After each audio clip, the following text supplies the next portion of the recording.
Don't you want the story twice? Have no fear, the studio say remake so. All right. I'm getting over a cold. Can you tell? Okay. Mark. Hello and welcome to Once More with Feeling, a podcast about great original movies and their often not so great remakes. This week, we're talking about Disney's Beauty and the Beast and also Disney's Beauty and the Beast. Mm-hmm. My name is Gus Schiff. I'm a screenwriter and comedian and director, and also I tutor for money, and I do this. What else? I love cooking. I love Korean food. Do you love cooking? I like cooking a lot. I guess I wouldn't say I love cooking. Okay. You can't love it that much because you've never mentioned it to me before in your life. Yeah. I made borscht the other night because my wonderful girlfriend really loves borscht. They do not have that recipe in small amounts.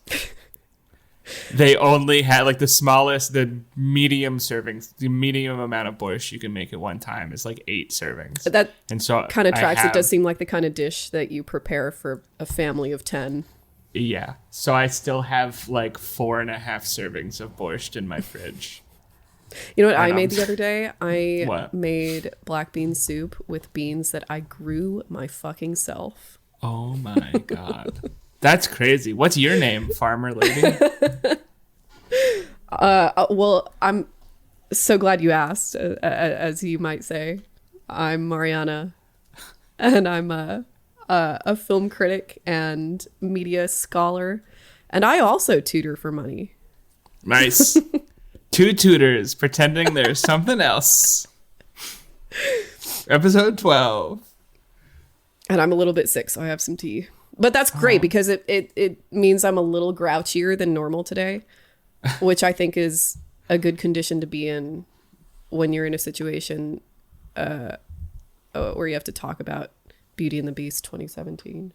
That's good. I will try to counter that with some less grouchy. Some cheer. Yeah. Some optimism. But before we talk about Beauty and the Beast, let's talk about Beauty and the Beast. I think we figured out that the right way to do this is talk a little bit about the cultural historical context of the year and then talk about the movie. Yeah. So that's what it's going to be going forward. So Beauty and the Beast comes out, Disney's Beauty and the Beast, I should say, comes out in 1991. What's going on in 1991? The Cold War ends. The Soviet Union fully collapses over the course of the year and officially collapses on Christmas, or maybe the December 26th of that year. I don't remember. But the Cold War is over. But guess what? We're not done. It's the Gulf War time, or as I like to call it, the Iraq War Part 1. It's a really small conflict. It only lasts a month and a half, but it is, I think, the start of boots on the ground America in the Middle East. Mm-hmm. Because I know that we helped the Mujahideen, we helped Israel, obviously, but I don't believe, could be wrong, I don't believe the U.S. military personally is part of a force until the Gulf War. I think you're correct. Okay. But neither of us are experts, so yeah. You can't cancel us for being wrong about this. And also this year, one of the worst ever oil spills, the Exxon Valdez oil spill in Alaska. That is really bad, and they still talk about it. I know, because I was in Alaska recently for my uncle's 80th birthday. Oh, it was really fun. That's kind of it. I don't know, it's not. Well, shit's going well in America at this point. Yeah. So the 90s are great. Wall Street hasn't completely corrupted the market economy yet, although it's getting there, as you can see in movies like Wall Street and other things. Computers are still exciting and not terrifying, as you can see in this movie we're about to talk about.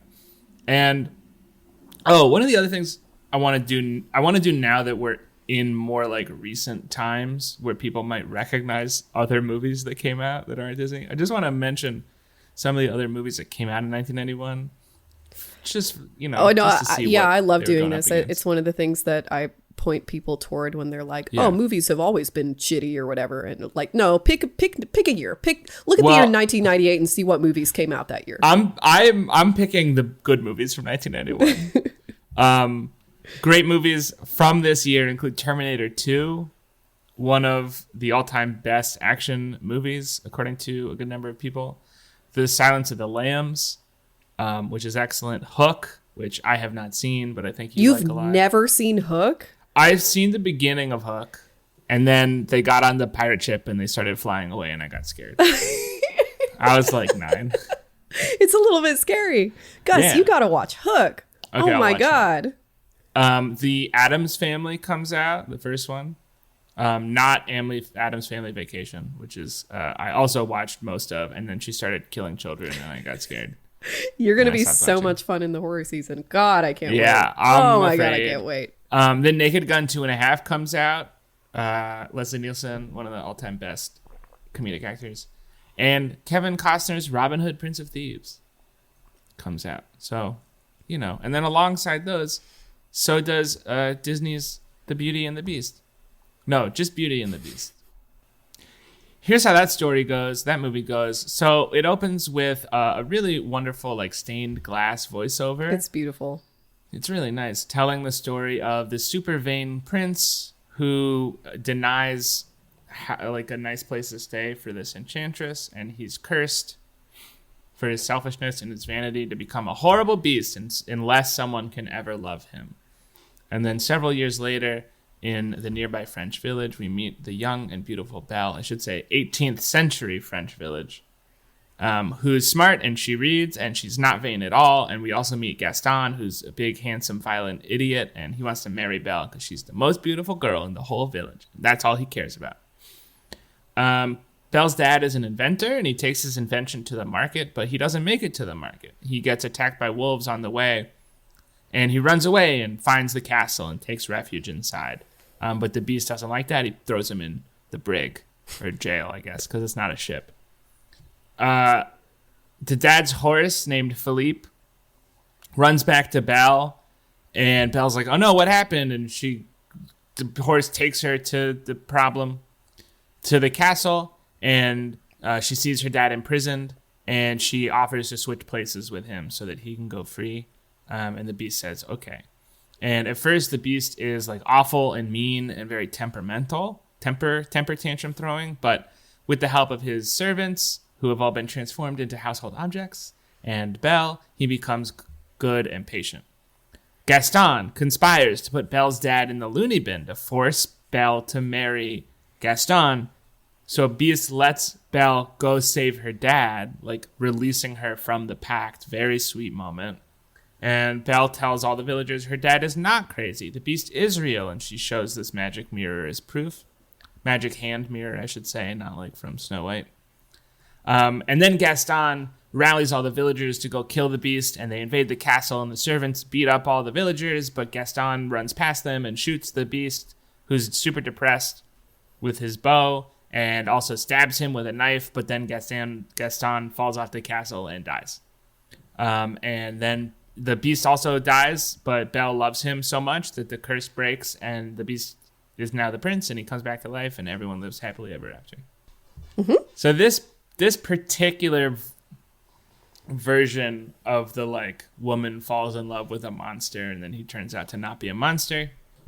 This comes from originally 1940s France. It was written by a female novelist named Gabrielle Suzanne Barbeau de Villeneuve, who's I think the first woman originator of a story that we've had. I think so.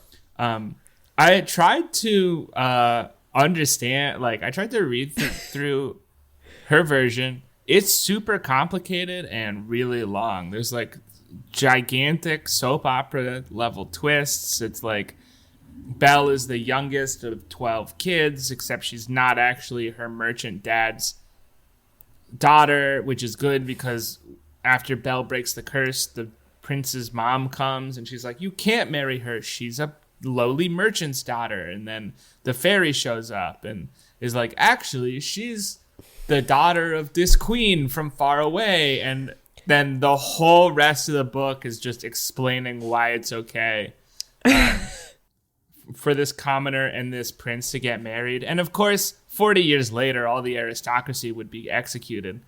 So, you know, this must have had something to do with the publishing in 1740. I can't imagine that there was a whole lot for people to do.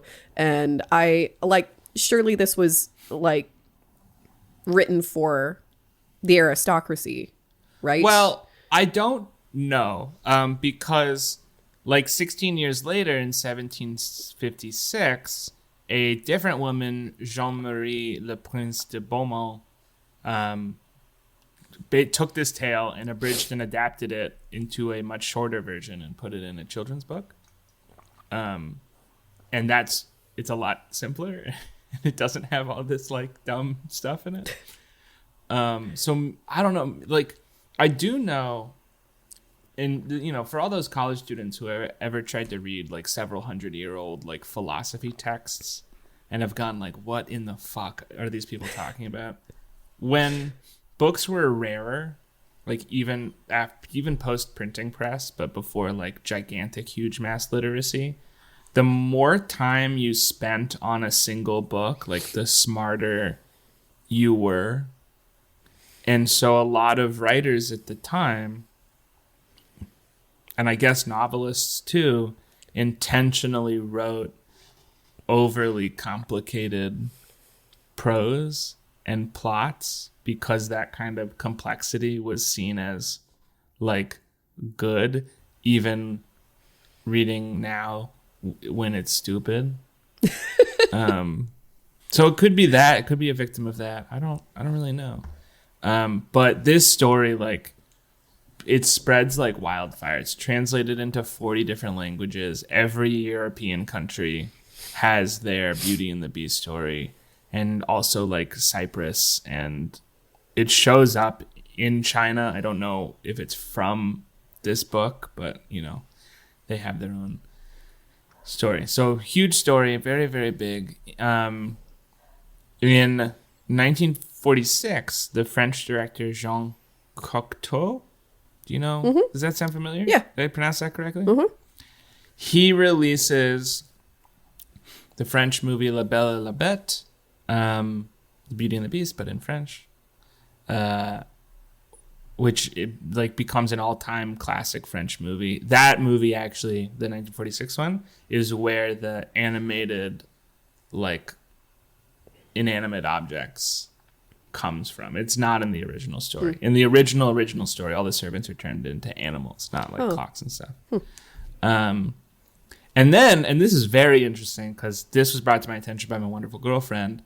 In 1987, which is 4 years before the Disney film comes out, there's the premiere of a show that would go on for 3 seasons. It's a legal/crime procedural show starring Terminator star Linda Hamilton and future Hellboy star Ron Perlman, called Beauty and the Beast, where Beauty is an assistant district attorney in New York City, and Beast is a lion man who lives in the underground kingdom under New York City, and they team up and fight crime. It's bonkers. It's real. I watched the pilot last night. It is on YouTube. I think actually the whole show is on YouTube. Yeah. It's not didn't get the best ratings, which is why it only lasted 3 seasons. Only? Linda Hamilton. Yeah, perfectly good shows today get canceled after 1 season. Yeah. Linda Hamilton leaves after season 2 because she's pregnant. So they just like kill off her character and give Beast another beauty, which is hilarious. And yeah, not the best ratings, but it had a gigantic cult following. You know, as big as cult following can be. I just wanted to bring that up because it's only like 4 years before this movie comes out. And it was like a big show because there were only like 4 networks on television. And what else are you going to do at home besides watch one of the 4 networks? Okay, so Let me tell you a little bit about the history of the production Okay. of Disney's 1991 The Beauty and the Beast. God damn it. Beauty and the Beast. I've never had this problem. I don't know.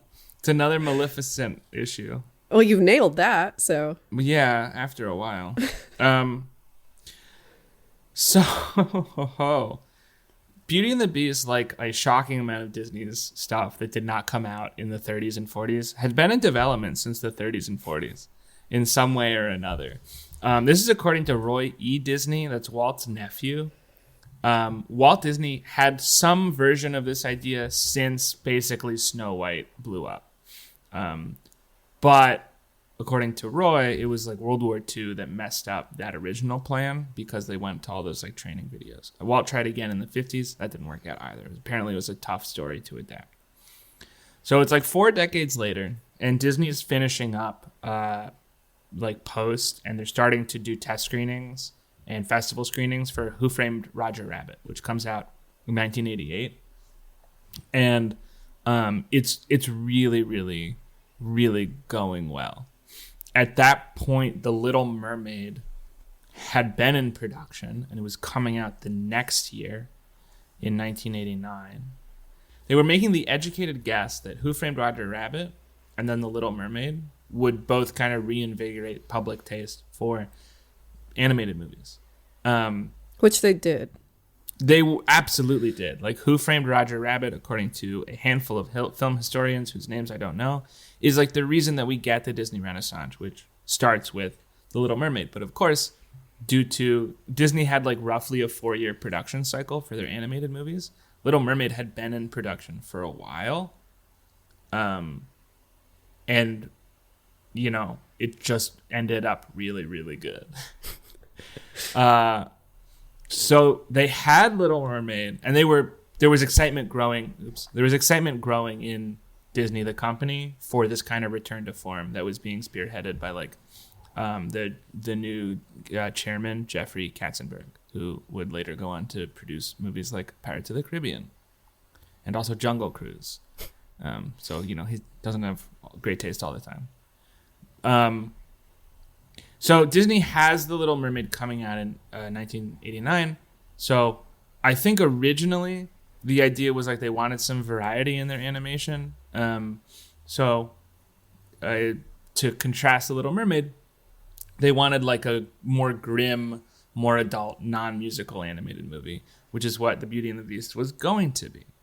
They brought on Linda Wolverton, who we've talked about during the Alice episode and the Patreon exclusive Sleeping Beauty and Maleficent episode, because she wrote the modern version of those. And this was actually like a very big deal. Disney, prior to bringing Linda on for Beauty and the Beast, apparently like didn't use screenwriters. They did the storyboard first style of story development. Even I think it was Lady and the Tramp that I talked about, them kind of having like the one guy control the story. He was still starting at the storyboard level. So this was like the first written by credit in a Disney animated movie. So she writes this darker version of the story. It gets storyboarded, and Katzenberg, this is 1989. Katzenberg looks at it and he's like, this sucks. So he scraps the whole idea, and this actually might be 1990 because I think Little Mermaid came out on Christmas. But anyway, so this is, I think, after The Little Mermaid comes out, or at least after it's been screened a couple times, and it is clear that it's a huge hit. It's a great success, Little Mermaid. So they're like, let's just do that again. And so Linda goes back to the drawing board for this movie. They bring on The Little Mermaid's book and lyric writers, the great Howard Ashman and Alan Menken.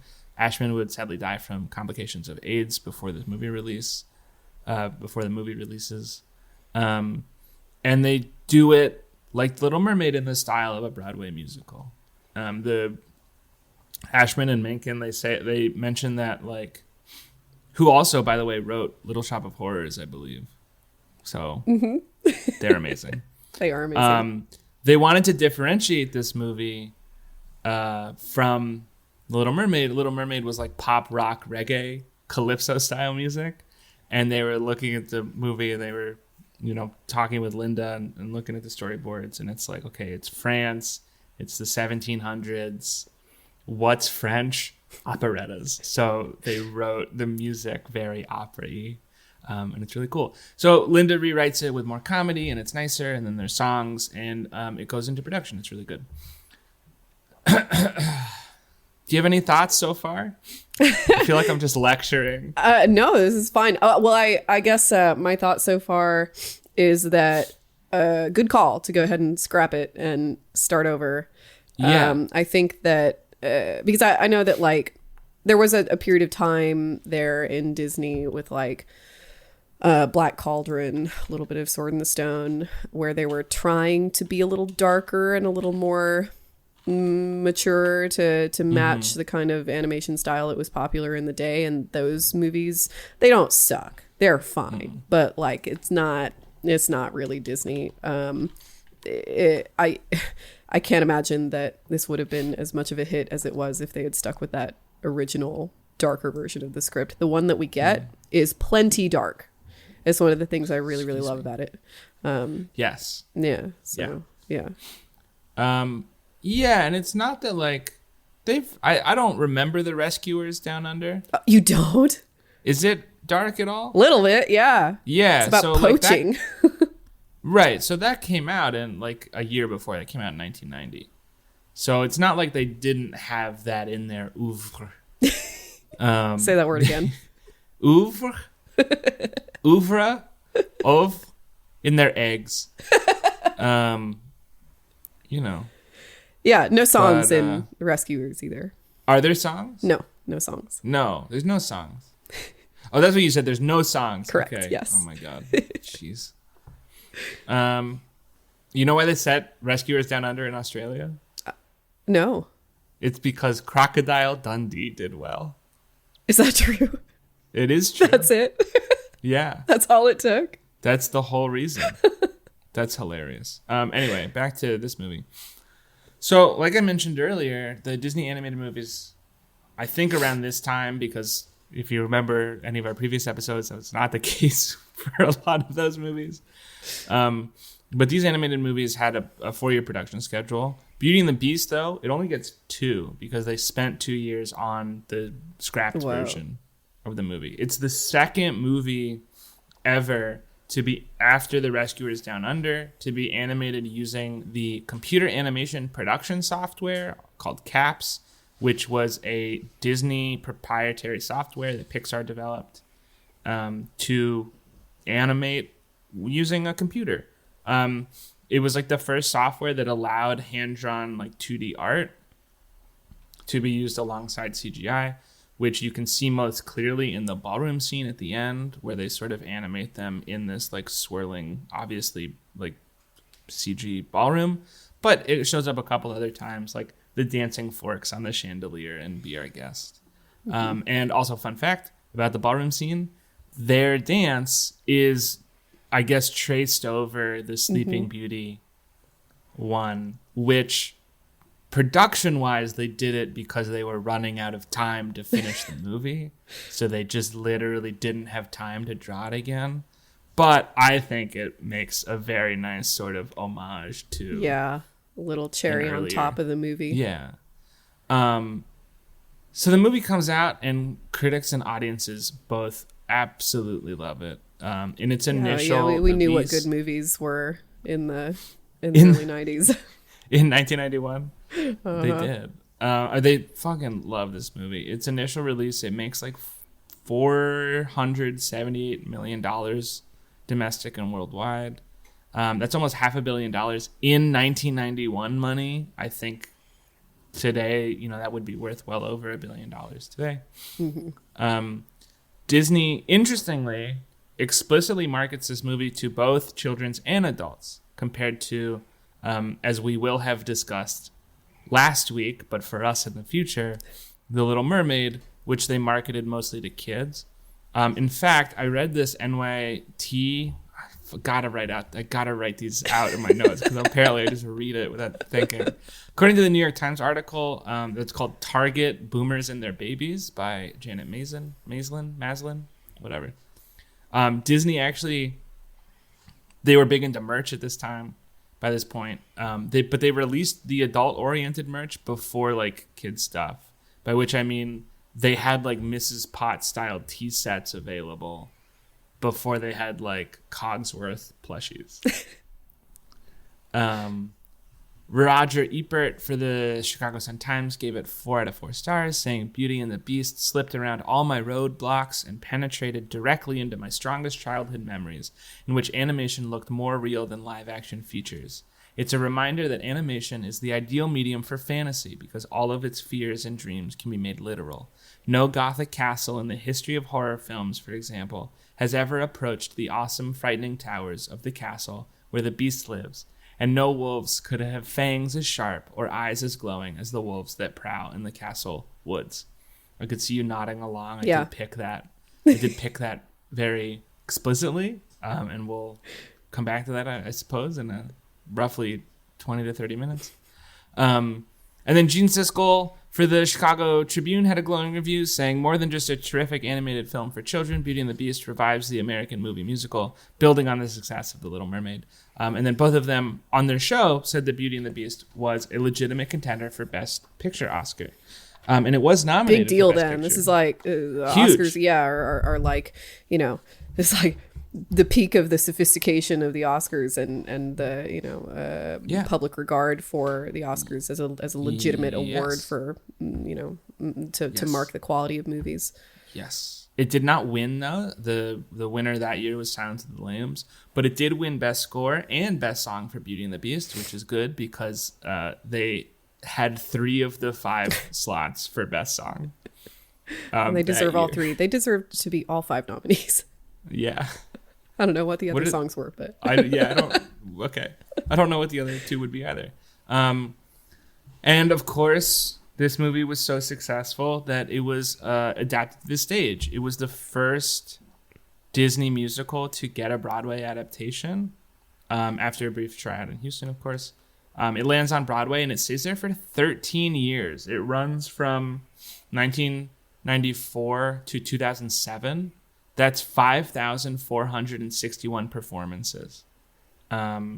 It toured around the world and around the country. It had a West End production for a couple years, and it set the stage, pun intended, for other adaptations of Disney musicals, like The Lion King, like The Little Mermaid. Hang on, I'm looking up the Best Song nominees for that year. Everything I Do It For You, and When You're Alone were the other ones. What is When You're Alone? It's from Hook. Of course. Robin Hood, Prince of Thieves is a musical? Yeah, the other 2 were from Robin Hood, Prince of Thieves, and from Hook. Cute. That's not a musical, though. Maybe it's from just like the credits or somewhere. Or maybe it's just like a song in the movie that's original. It doesn't have to be an original, like a musical to have original songs. I didn't know that Everything I Do It For You is from Robin Hood, Prince of Thieves. That's really weird. Anyway, what'd you think of it? I fucking love this movie. Yeah, this is my favorite Disney movie. Has long been my favorite Disney movie. I haven't seen it in a really long time, like maybe 15 years, because my senior year, I think, in high school.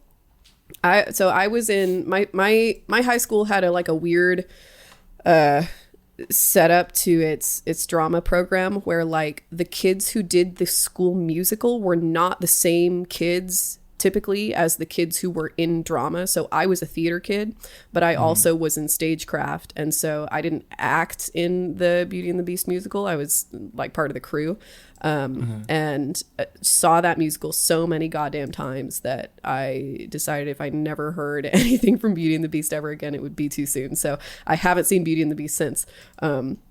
So it was like a real treat to sit down and watch it and rediscover that it's precisely as good as I remember it being when I was a kid. It's completely the opposite reaction to something like, you know, Peter Pan or Alice in Wonderland or whatever.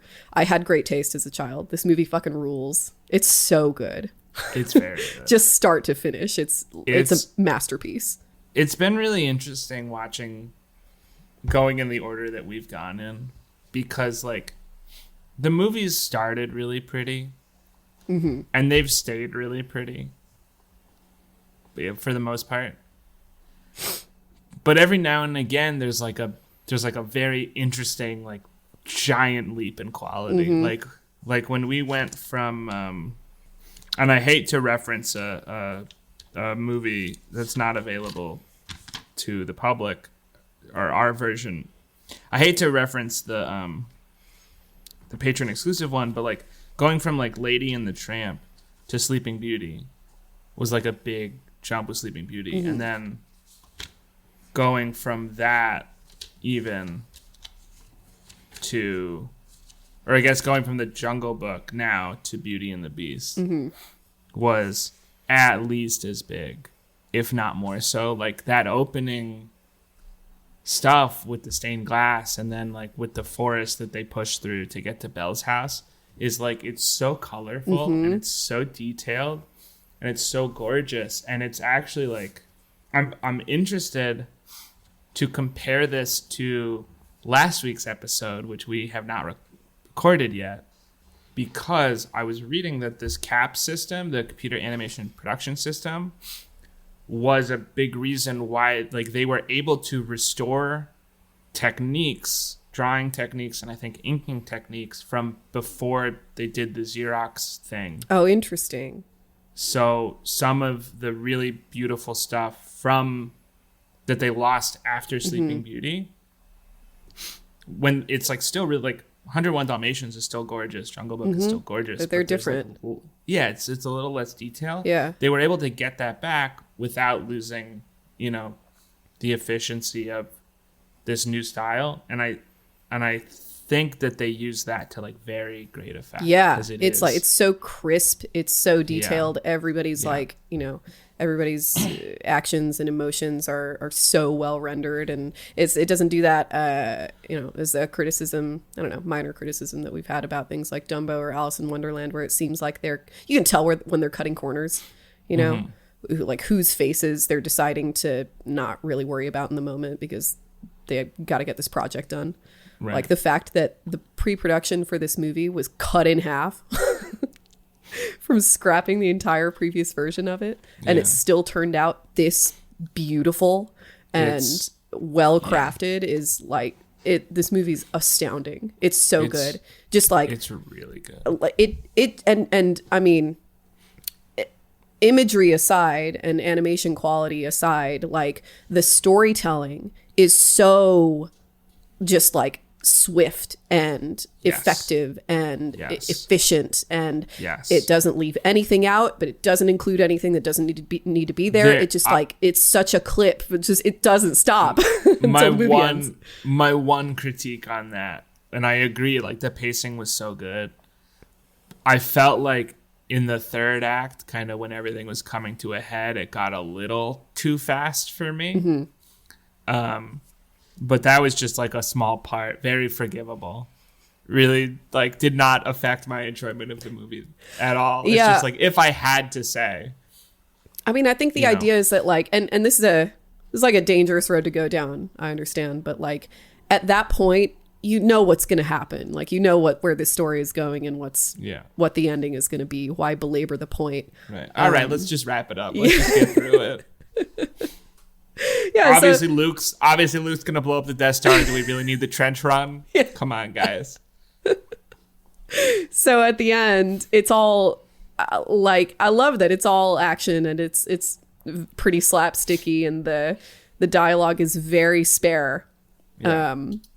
It forces you to look at, and that's the case for most of the movie. Like this morning I was rewatching it, and I was like walking around my house doing stuff, and I was like brushing my teeth, and the part where Belle goes through the West Wing, which is one of my favorite parts in the whole movie, began, and I just like stood there and watched like the next 15 minutes of the movie, just like standing in the middle of my living room with a toothbrush hanging out of my mouth, because it's so mesmerizing that beginning from there through the whole wolf attack thing and back to the castle is just impossible to look away from. It's so good.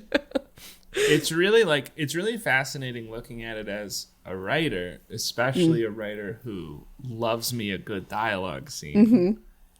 Is like, it's a different style of movie. Obviously, it's a musical. You can get a lot of stuff out in the music, and it's animated, so you can get a lot of stuff out in the animation. But the kind of line efficiency that shows up here is like, it's like a MFA instructor's dream film. It's so quick, and yet it's still so charming and so like character-y. Yeah. Well, in this, like, I'm glad you pulled that Ebert quote, because it will be relevant for when we talk about the new one. But like, even if there was no new one, he's exactly right. That yes, the animation is the ideal medium for fantasy, because all of its fears and dreams can be made literal. When you pick up a story like this and actually make it literal, it fucking falls apart, because this is a fairy story. This is a fable. And it's like, it's very, very much like, like I'm starting to feel like, as we go through these, you know, the Boss Baby tweet. No. The Boss Baby tweet, I'm gonna fuck it up, but it's something like, guy who has only ever seen one movie, and that movie is Boss Baby, watching a second movie and saying, this reminds me a lot of Boss Baby. And I now feel that way about Snow White with every other Disney princess. I feel like I have to compare it with Snow White. But like, the kind of myth making that Snow White is doing, and the kind of abstraction that the animation is serving in that movie, like, I feel like that is very much the sort of Disney tradition that's being carried on in Beauty and the Beast. I think more so than Little Mermaid, which we will have talked about by now for the listeners. But like, there's so much archetyping in this movie, which is what makes that like script efficiency work so well. Like, you know, like, none of these people that, like, they function as characters, yeah, but they are archetypes. It is the Beauty and the Beast and the like simple townsfolk, yeah, and the father figure and the like boorish lout that everybody thinks is great. And like, none of these people have to be complicated, because you know who they are.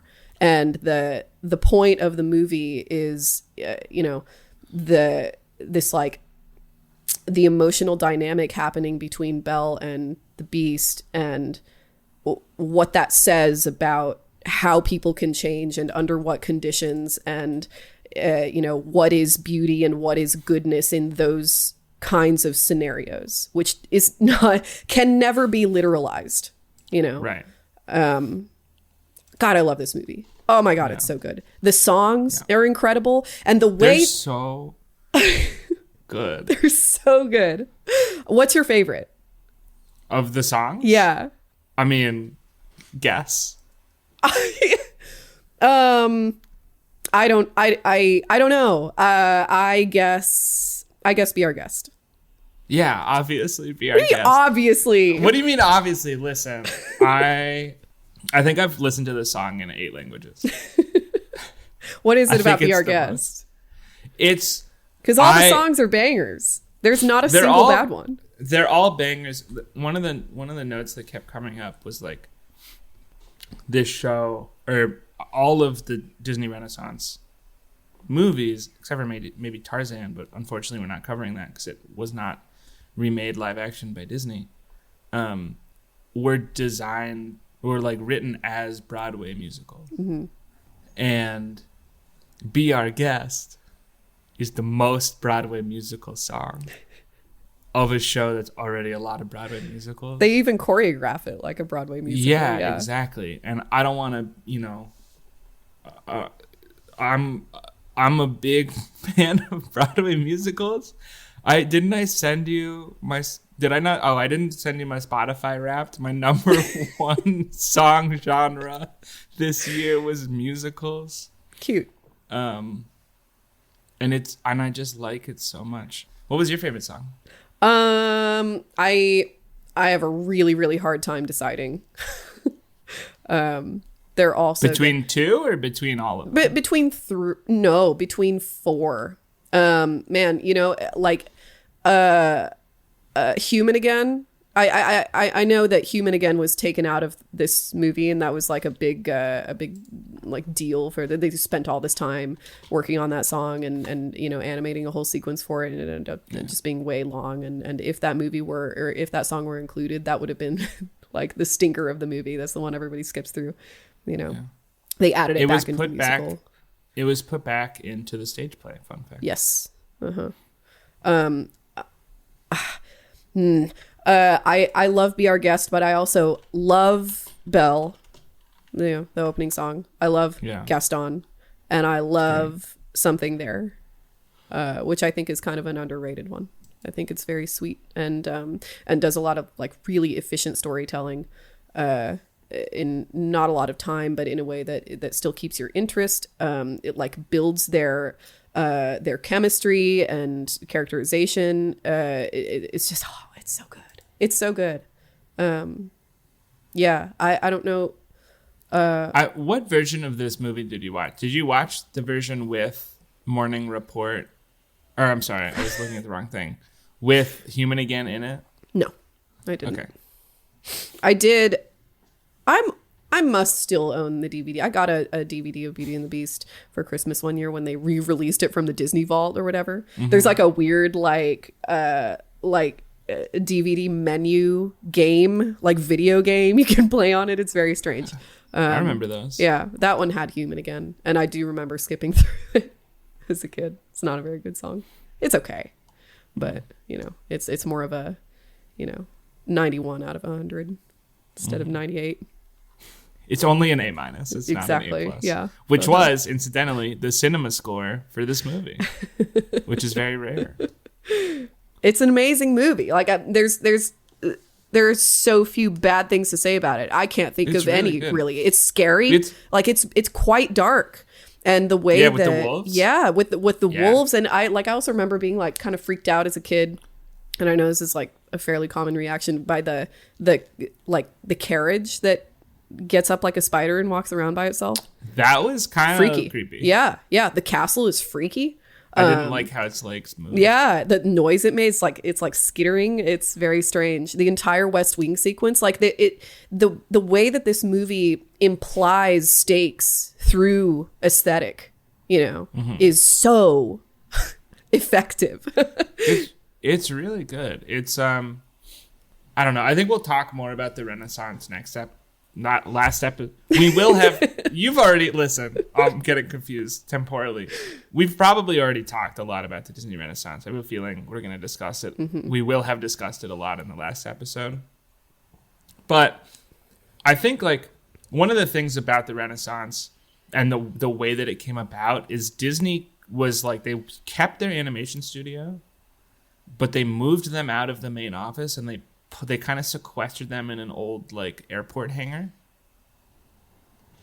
And there's something about like taking a lot of talented people, giving them enough money to do something, and then leaving them the fuck alone. Yeah. Like, listen, business leaders, you can learn from this. Like, I'm just thinking like one of the things that made my mouth drop when the movie first started was there's this like canvas effect on the background of the thing, and I think that's because they painted the background on actual canvas. Yeah, that's what it looks like. And the only reason I think that is because I don't think computer effects were good enough in 1991 to make that effect as convincingly as as it was. Well, and it's also like, why, if you were in that position, why would you even include that effect? It's the kind of thing that like it really adds a lot of texture to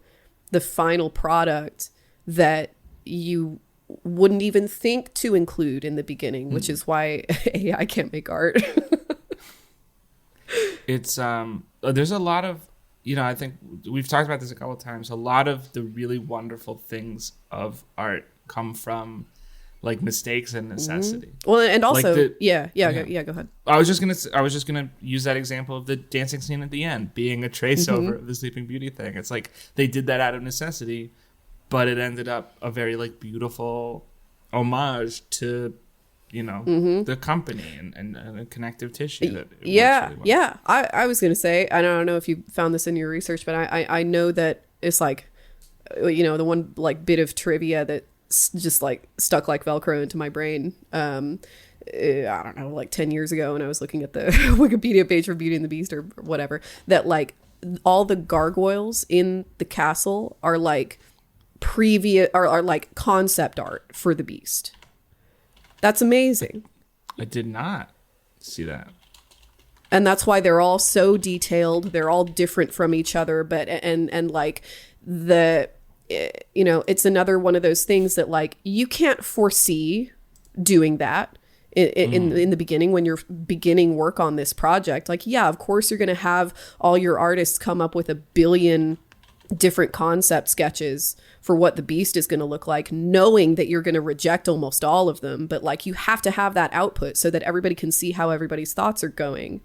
And like but then even if, and I'm sure that was from the original like scrapped version, I'm sure they had artists working on it before they scrapped that first version, but like and you have all these sketches.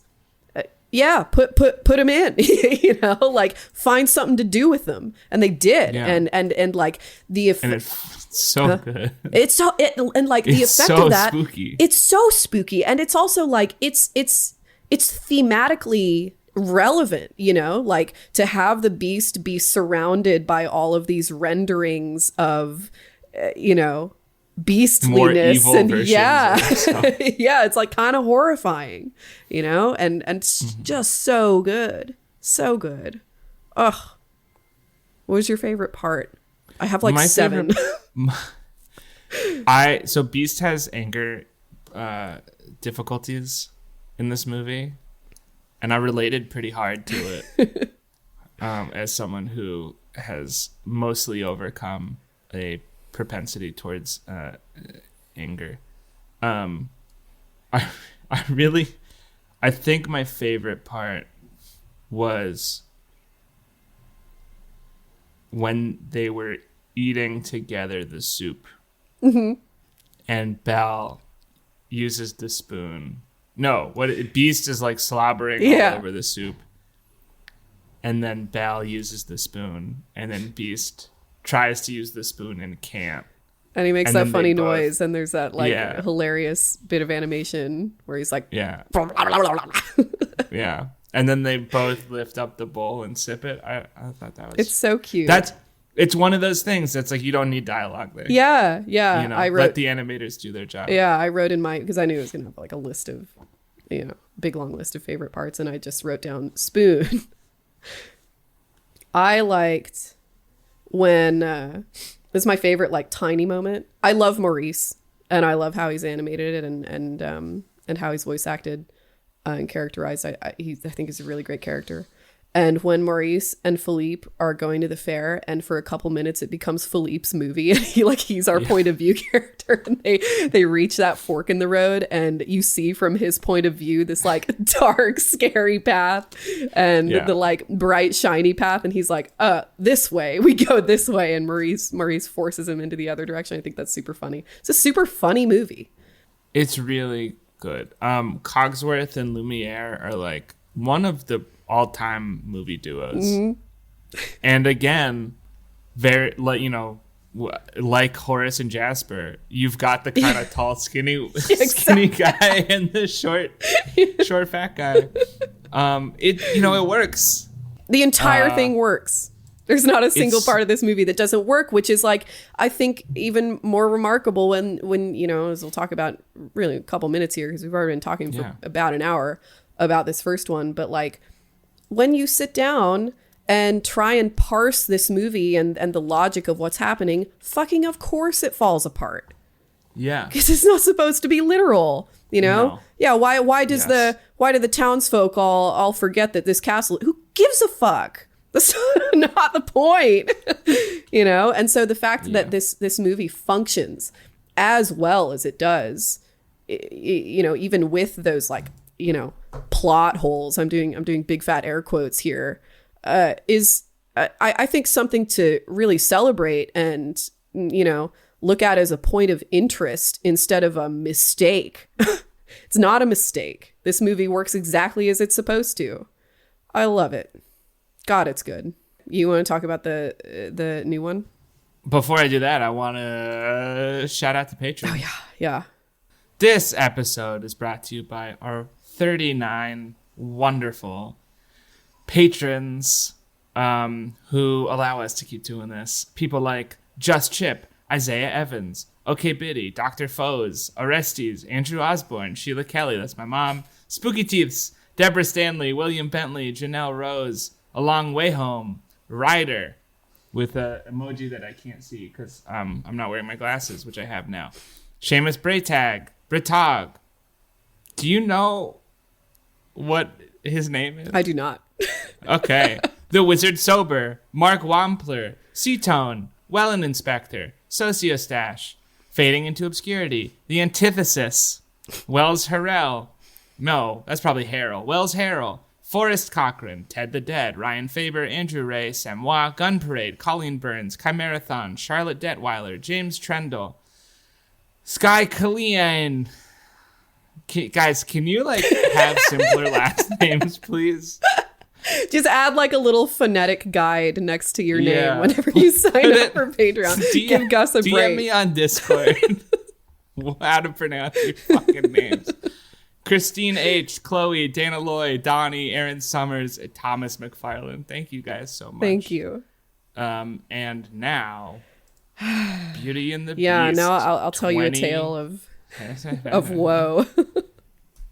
So this movie was directed by Bill Condon. He did the script for Chicago. He also directed Dreamgirls and also Breaking Dawns 1 and 2. He scripted Chicago? He did, yeah. He wrote Chicago? Yes, yeah. Best Picture winner, Chicago. Yeah. First musical since The Sound of Music to win Best Picture, Chicago. One of 3 ever musicals to win Best Picture. Yeah. Chicago. I thought he directed it at first, which was gonna make this all just like so much more egregious because Chicago is a really great movie. But he didn't, apparently. He just wrote the script. The script for this one though was written by Stephen Chbosky, of all people. He wrote The Perks of Being a Wallflower. And that's kind of... He's a novelist. He's not a screenwriter. Although I mean, like Perks of Being a Wallflower. Yeah, me too. He also directed Perks of Being a Wallflower, the movie. So he's, you know, obviously got some interest in filmmaking. I like Perks of Being a Wallflower, the movie. Yeah, I think it's all right. I think he was instrumental in getting Emma Watson approved for this role. Which I guess we can talk about. Not the greatest choice, I feel. The script was co-written by a guy named Evan Spiliotopoulos, who has written a bunch of...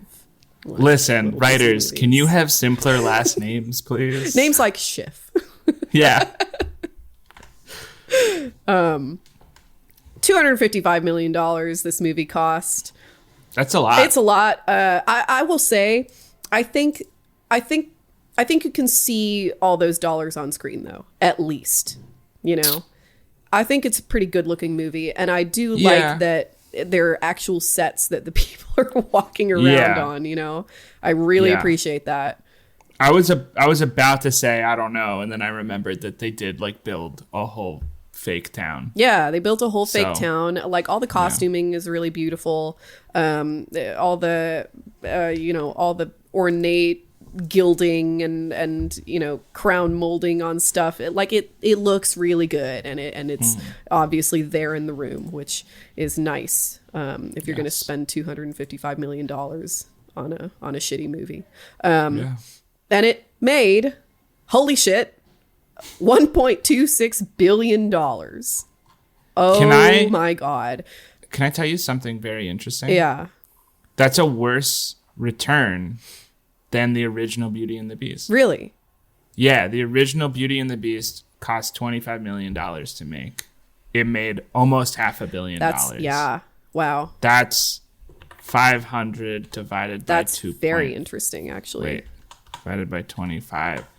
The original Beauty and the Beast made 20 times its filmmaking budget. Wow. The new Beauty and the Beast, what is it, 1.2 billion, you said? 1.26. 1.26 billion, and then how many millions of dollars? 255. 255. The new Beauty and the Beast only made 5 times its original Whoa.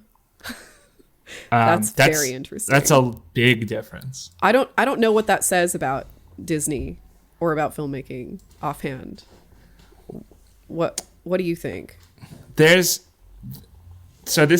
gonna tangent a little bit. I'm friends with some pretty high level video game developers, and I've talked to them about game development. One of the things that happens in game development is a AAA game costs something like $250 million to make. That's like the normal budget of a AAA game, unless you're GTA, which will easily make like however many tens of billions of dollars. Like you can, if your game is successful, like not only do you have to sell a crazy amount of crazy amount of copies to be successful, but there's kind of a ceiling on how successful you can be. A really great AAA game is probably only going to make like $1.5 billion, right? That's only 6 times its return. Whereas a game like Stardew Valley, which was made by one person, so it cost like $2,000 to make, but let's pretend you paid a team to make it, that would cost maybe like, $8 to $10 million. That game has also sold incredibly well, has probably made at least several $100 million. That's a much, much better return on investment. And so if you make more cheaper to produce and easier to sell things, not easier to sell, if you make more cheaper things, you generally have a better return on investment on the product itself. The problem is at a company like Disney, especially like in the current state of media monopolization that's going on, there are a limited number of executives who have decision-making power, and they're just people. So they literally can't keep track of more than like, maybe if they're really good, like 15 or 20 projects. And so you, just because there's that bottleneck, you need to make these bigger things to make the kind of profit you need. Whereas in a healthy industry, because you have like, right now there are like 6 presidents of production in the whole industry among the big studios. In a healthy industry, you would have like 20 at the 20 studios that exist. And so they're all dealing with 15 to 20 projects. And so, all of those like 400 things come out. This is unreasonable, but and they, and they're made for cheaper and more of them are made. And every now and again you get one giant hit and it's great. And everything else either makes a modest profit or takes a modest loss, as opposed to like Disney's model right now, which is like, they will only, like this movie did crazy well. It made $1.6 billion, but it only returned 5 times their investment. Yeah, that's interesting. Right? I mean, it's also like, it's interesting comparing that model to Disney's, the business model that Disney was using directly previous to this, which was churn out a bunch of kind of garbage stuff, a bunch of sort of poorly animated, direct to video sequels or whatever. Oh my God, the direct to video campaign for Disney was like really strong. For the direct to video stuff was like on top of the feature fare. Yes. You know, like they didn't sacrifice Tarzan to make Jafar's return. Right. I believe that media studios need to act like venture capitalist firms. You know, like you need to exist in a way where you know not everything is going to be a huge success, but you let the huge success keep the lights on for the next like 4 years while you keep chasing new things. And if you look at like the value that 1991, just talking about it from an economic point of view, I'm not an economist. I could be talking out of my butt. If you are an economist, email us at withfeelingpod@gmail.com. The amount of value that Beauty and the Beast brought to this company, not just in the ticket sales, which were incredible, but merchandising, character interactions at the theme parks, ticket sales to the theme parks, the stage play brought in more money over its lifetime than the feature release, over home video, over presumably helping drive people to Disney Plus, over the inclusion of Beast as a character Kingdom Hearts, you know, adding to all that versus like the value that this modern movie brought.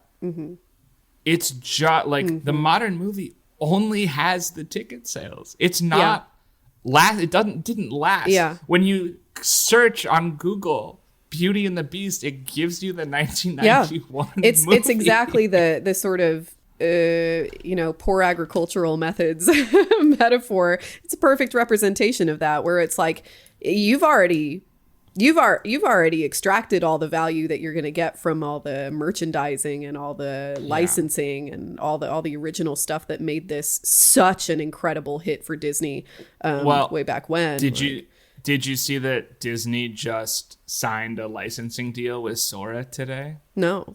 Disney just signed a licensing deal with OpenAI's Sora to like legally allow them to use their characters or something. Are they trying to demolish their own business?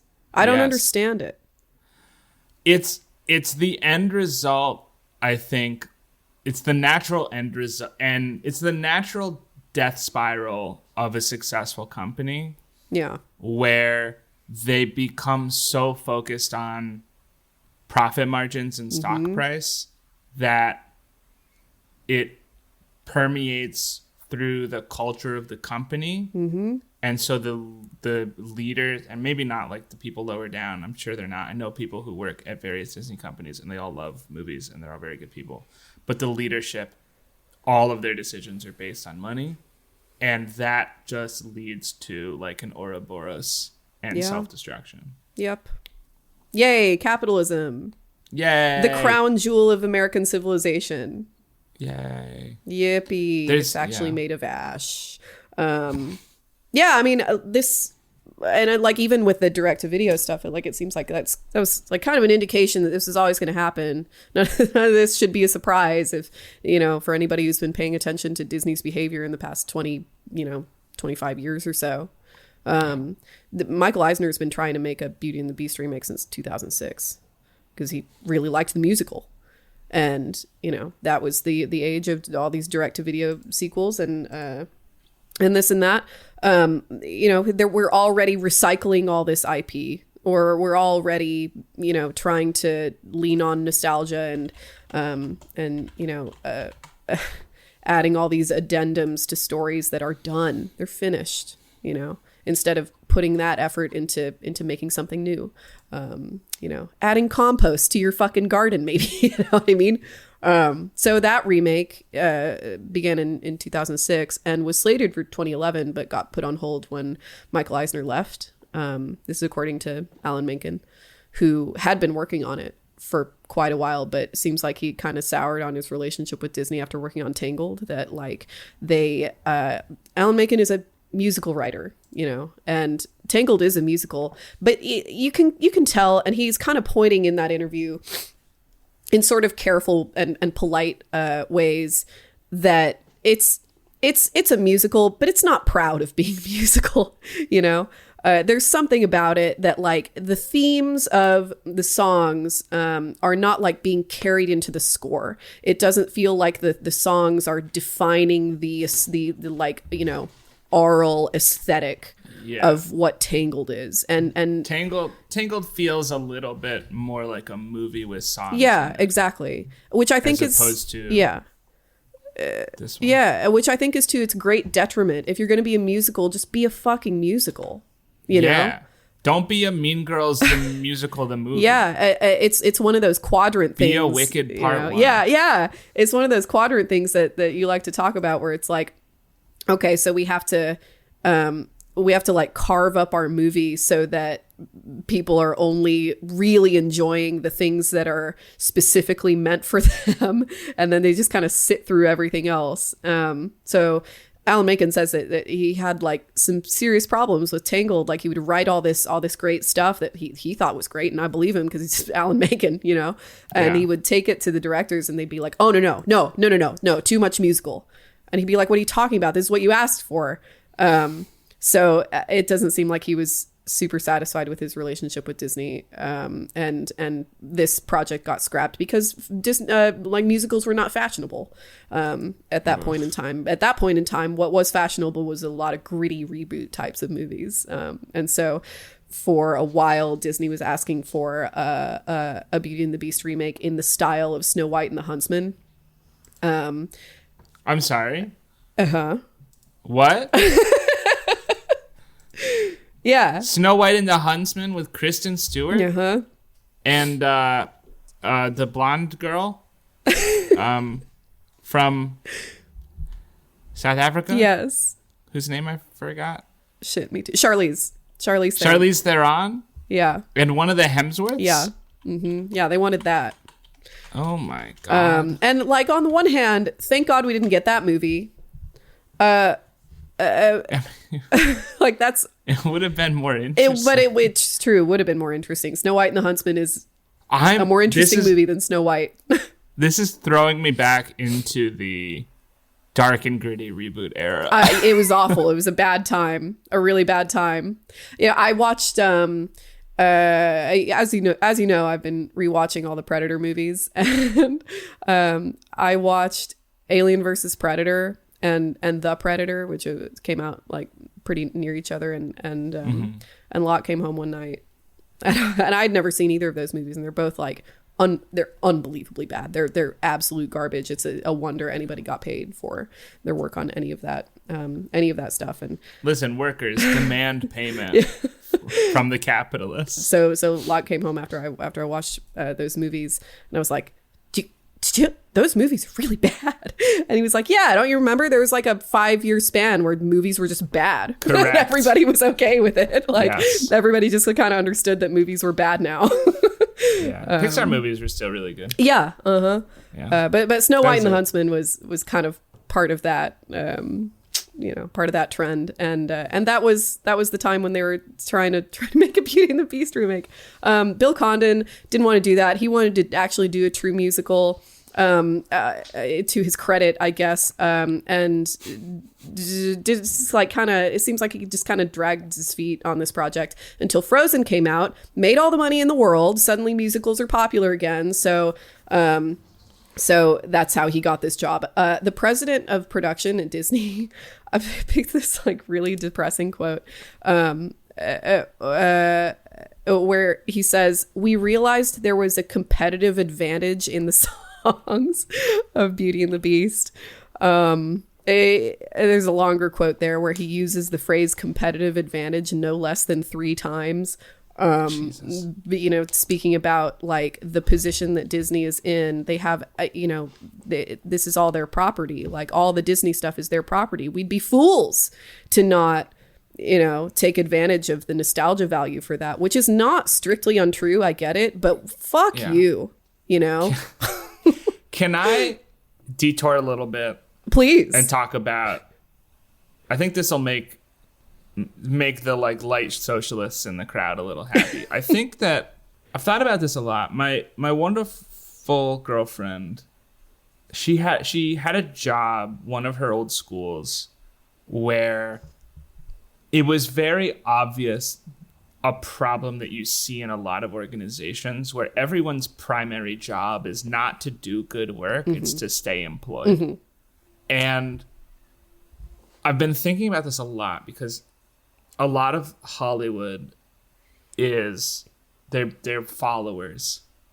You know, nobody wants to make a period piece, and then the period piece does, the only one that comes out does crazy well, and then next year there's 8 period pieces. No one wants to make a giant fantasy TV show, and then Game of Thrones comes out, and then Wheel of Time comes out, and Lord of the Rings comes out, and The Witcher, you know. Everyone's waiting for someone else to be successful and then copy that. And I think that has to do with how tied basic things are to employment. Like, I believe that if like food security and health weren't tied to being employed, you would have more people being okay with taking risks that might get them fired. I can practically guarantee you that that's the case. This is like the most intuitive, you know, set of incentives imaginable. I think ultimately, long term, it would be better for the American economic system to have more people who are willing to do that. Like, the reason tech people are so annoying and they're so willing to try the dumbest shit imaginable is because there are so many people willing to pay them enough that when they fuck it up, they're not gonna die. Yeah. And we're giving that kind of power and those kinds of resources to precisely the wrong people. Yeah. Like, wouldn't it be better if the people who didn't have to worry about food and housing and healthcare and could just like be creative and do whatever they wanted to were artists and culture workers? And don't we think that would be good for American soft power? Like if that's our concern here, you know, which it is. But even listen, I maintain that like my economic beliefs come out of like wanting a stronger and more stable country and less like any sort of moral justification for those things. Mine is moral justification. Like, it can be both. It's like it can be. It's not for me. Well, it's like, what's the point of having a you know, a sort of like a strong and stable country? To provide for the people, no? Like, it's because you want a strong and stable social situation that people can rely upon. I believe it's a positively reinforcing cycle. I agree in the best case scenario. I have a friend who worked at a Disney company, and it was not the main Disney company, it was one of the sub companies, but she told me that the corporate culture at Disney is not healthy. You're kidding. It's not a healthy place. It's very much about like securing your promotions and stabbing other people in the back so that they do not take your promotions. And I think that's really it's really interesting to look at what comes out of a company. And that's like the under-realized cultural effect of putting people in this position to be so cutthroat and making that a matter of cultural pride because it makes the economy. It makes the line go up. Yeah, where it's like, now I just read it's called Burn It Down. It's like Hollywood expose from a couple years ago about how awful the industry is. Everybody knows that, but like it's like it is written after Me Too and is basically saying like nothing's really very much better. Just because that happened doesn't mean that this isn't a horrifically exploitative. Like, you know, like the industry will do things like hire some kind of, you know, some showrunner that either is well connected or some kind of nepo baby or whatever, like looks like a great genius, and then they'll hire basically like a person of color or a woman to be his handler and do all his work. And get none of the like shit like that, you know. And it's like like this seeps into the industry in such a way that the industry turns into this almost this like performance piece of individual genius, you know. And everybody in the system, everybody who works in that system gets it into their head that this is just how things are, and your goal in the industry is to become regarded as one of those individual geniuses, and then you can be, you know, pandered to, and you can, you know, throw mugs of coffee at assistants and whatever. It's bad. It's really like that's bad for art. Like movie making in particular is a collaborative experience, which is something that it seems like Disney used to understand, that like, yeah, but like executives can't draw. Executives can't come up with, you know, 2,000 different concept sketches for the Beast. These are necessary. Yeah. In the castle. Yeah. Yeah. Not good. Yeah. Let's talk about this movie. So one of the things with Beauty and the Beast, you know, we talked a little bit about this, the whole literalism thing, which we've already discussed at length with things like Snow White and Cinderella and whatever. But the beginning of this version of Beauty and the Beast comes out at like they start production at kind of the height of this is sort of like third wave girl boss type of feminism that you know, where you get a lot of kind of like Bad Faith, BuzzFeed, you know, articles about how sexist Disney is and what. And it's not that it's not sexist. It's just that the criticism is not good. The criticism is not concerned with artistry at all. It's concerned with you know, appearing very educated and kind of pompous about it. So the very, you know, the sort of fashionable thing to say about Beauty and the Beast is that it's about Stockholm syndrome, and that this is like a really, you know, a really unhealthy relationship, and we shouldn't be showing this to kids because it's not healthy. So I picked a couple but he of lets her go. And that's important. That's like a big deal. It is. Like there's characterization happening in these movies. It's not just a series of pretty pictures for children. Like the way that this movie pans out, and the way that the plot is structured is important actually. And we'll talk about it in a minute, but it like those bits of characterization get pretty ruined by the way this version of it reconstitutes all that in an attempt to seem more feminist. It's really like kind of fucked. So like here's a writer named Rachel Simon at Bustle. It's pretty messed up, she says, and doesn't exactly send a message of healthy romance to viewers, especially younger ones who are watching it all unfold. Belle and the Beast's romance may not be the definition of Stockholm Syndrome, but that is not to say that the relationship is healthy and without coercion, says Richardson, who's a counselor who's interviewed for the piece, adding that, quote, someone should make the Beast watch the consent tea video and work on his codependence. Stop. I like that whenever you read a quote that you don't like, you put on this like really bitchy voice. It's a bitchy thing to say. Yeah. You know? But what if they were saying it like sincerely? Like, let me try it. It's pretty messed up, and it doesn't exactly send a message of healthy romance to viewers, especially younger ones who are watching it all unfold. Belle and the Beast's romance may not meet the definition of Stockholm Syndrome, but that's not to say that the relationship is healthy and without concern. Someone should make Beast watch the consent tea video and work on his codependence. It's still kind of bitchy. It's just a bitchy thing to say. You know? At least we tried.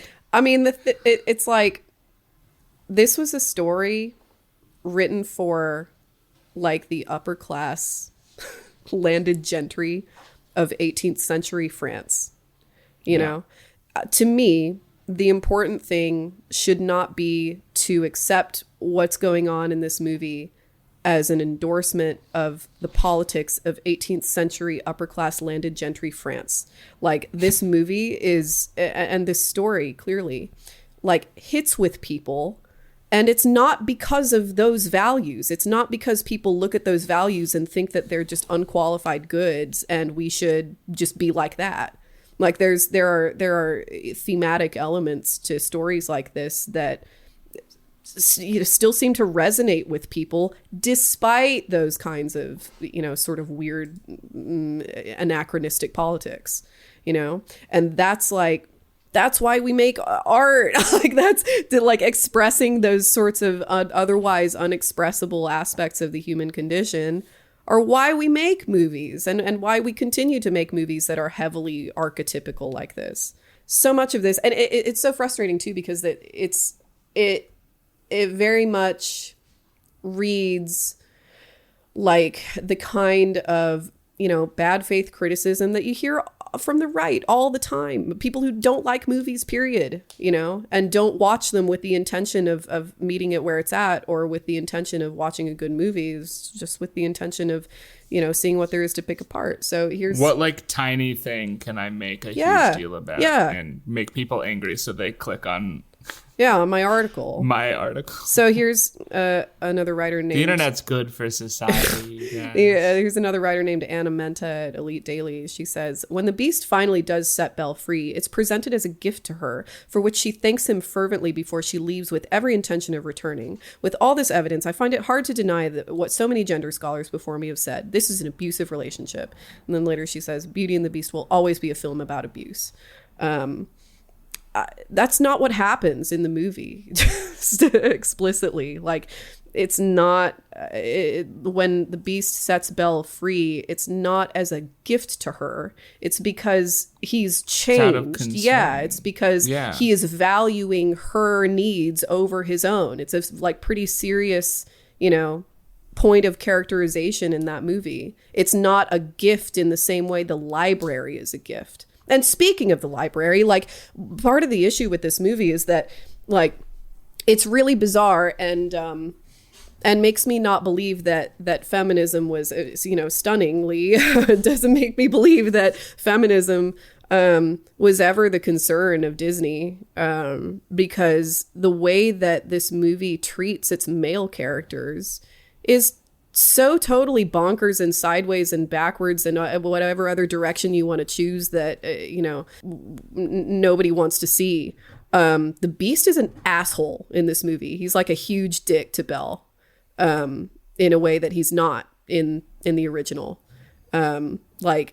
Making fun of her for liking Shakespeare. What? For liking Romeo and Juliet, which never comes back. When he does give the library to her, it's not even a gift. In the original, it's pretty important that he's like, I want to do something for her. What is she like? I need to come up with something that's specific, that shows that I pay attention and I care about her interests and whatever. And he's excited to give her the library. It's important. It's a really cute It's scene adorable. Too, in the original, because he's like, close your eyes. Yeah, and in the new one, it's oh, you like Romeo and Juliet? That's so basic. You can here, come to my library and you can read some real books or whatever. And she's like, oh, this is amazing. And he's like, yeah, you can have it, I guess. And she's like, wow, he's so cute. That's her reaction. It's, what are we doing? I did not like it. Also, I don't remember if you just said this because I just got hit with a wave of exhaustion. But it says that Beast was illiterate in the cartoon. Right. Yeah. I was, is that accurate? No. I don't remember. Again, these people are not. They're not interested in these movies. Why would he have such a big library? If he was illiterate. Yeah. He lives alone. Gus is talking about this other quote I have from Anna Menta here in the notes, that she says in the live action, she's trying to talk up what's good about the live action, what the changes she liked. And she says in the live action version, the Beast is an intellectual and a lover of Shakespeare, which makes much more sense than being illiterate as he is in the cartoon. Now, at least, Belle and the Beast's budding romance can be born out of their shared love of literature rather than Belle teaching the Beast how to read, which in the original is in its what the fuck? Do I know how to read? In the original is in its cringeworthy mother to toddler parallels. What the fuck are you talking about? You haven't seen this movie. That doesn't happen. No. Right? Am I crazy? No, there's a shot where Belle is reading to the Beast next to the fire. They're like sitting together reading a book. That's And that's it. Do we think that the person who's making this criticism has maybe never been in a romantic? I just last night read to my wonderful girlfriend to help her fall asleep. Aw. And let me tell you, she is in many ways more literate than I am. So that's not like... I mean, genuinely, it's like the way that people in this era talk about what feminists should care about truly does. And I don't think this is true. I don't think it's the case that none of these people understand what being in love is, you know? Yeah. Like, you people have been in relationships. What are you lecturing Probably. everybody about, you know? Yeah. Like, can I tell you something? Mm-hmm. I don't think I don't currently have social media, and I was never a big user of it back in the day. So when when I would talk to people about sort of the rise of the current iteration of American right-wing stuff, people would be like, well, it's liberals' fault for annoying them into it. And I would be like, no, it's not. And then you read stuff like this and it's like, okay, maybe a little. Well, it's that I think what it is, and I think because I'm a good left winger who's consistent about my values. Like, I think I'm a good. I wasn't saying anything about you. I think this comes back to capitalism. This is neoliberalism as an attitude toward art. This is like, well, everything needs to be about individual self-actualization and the ability for women to be completely independent and make their own money and not depend on a man for anything. And what I think that turns into is romantic relationships should be safe all the time, basically.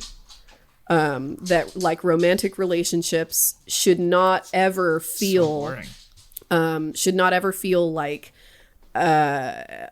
emotionally threatening in any way. And I understand where that's coming from, because of course you don't want people in abusive relationships or whatever, but and I know, and everybody who's been in a serious relationship knows that relationships are a little codependent.